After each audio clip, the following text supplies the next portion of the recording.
Have you ever stared at that blank ChatGPT screen and just wondered what you're really signing up for?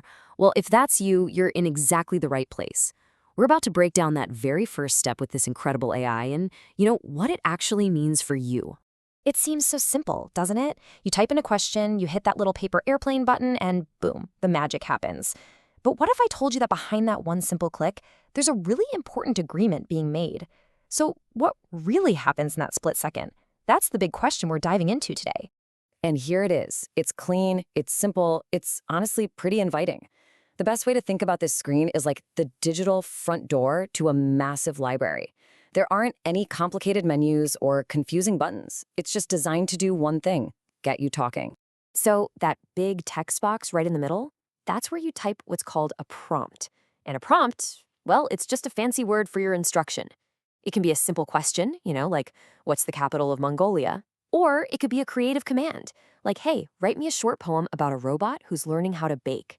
It's basically the starting pistol for your entire conversation. Now, I want you to look closely at this single line of text at the bottom of the screen. It's super easy to miss, right? But this is, and I'm not exaggerating, probably the most important sentence on the whole page. It says that the very act of sending a message is an act of agreement. And that's where things get really interesting.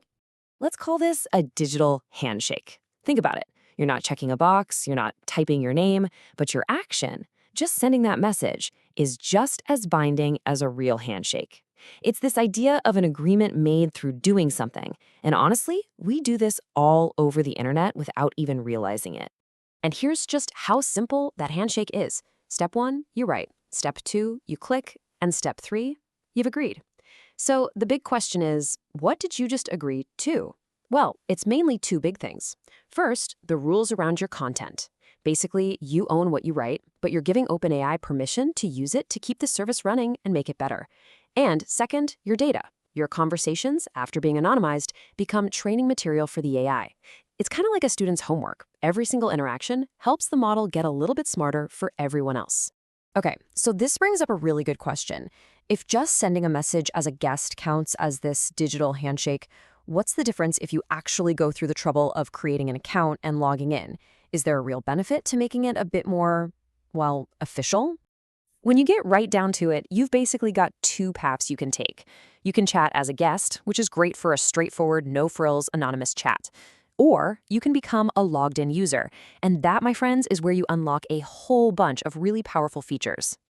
And here are those perks we're talking about. With an account, the entire experience just gets a massive upgrade. ChatGPT can actually remember things from your past conversations to give you more personalized answers. You can go back and look at your chat history anytime you want.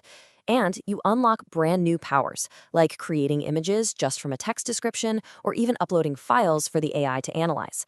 It's a game changer. So the choice really just boils down to this. Do you just need a quick one-and-done answer to something? Guest mode is absolutely perfect for that.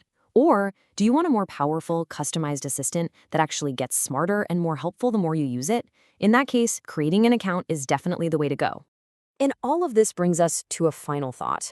Now that you see how a simple click can be a powerful agreement, it kind of makes you wonder, doesn't it? From all those accept cookies banners to app permissions on your phone, how many of these little digital handshakes are we all making every single day without ever really giving them a second thought?